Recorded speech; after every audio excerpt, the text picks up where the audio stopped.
ఉత్తరప్రదేశ్ ముఖ్యమంత్రి యోగి ఆదిత్యనాథ్ కీలక వ్యాఖ్యలు చేశారు. తనకు రాజకీయాలు ఫుల్ టైం జాబ్ కాదని తేల్చి చెప్పారు. వాస్తవానికి తాను ఒక యోగిని అని వ్యాఖ్యానించారు. ప్రధాని నరేంద్ర మోడీ రాజకీయ వారసత్వం గురించి మహారాష్ట్రలో అధికార ప్రతిపక్షాల మధ్య వాగ్వాదాలు జరగడంతో తన రాజకీయ జీవితంపై సీఎం యోగి స్పందించారు. తాను ఓ రాష్ట్రానికి ముఖ్యమంత్రినని, అది కూడా యూపీ ప్రజల కోసమే పార్టీ తనకు కీలక పదవిని కట్టబెట్టిందని వ్యాఖ్యానించారు.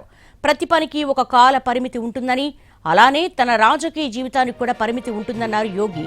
బీజేపీ హైకమాండ్తో తనకు విభేదాలు ఉన్నాయని జరుగుతున్న ప్రచారాన్ని ఖండించారు. పార్టీ పెద్దలతో విభేదాలు ఉంటే తాను సీఎం సీట్లో కొనసాగగలనా అని ఎదురు ప్రశ్నించారు.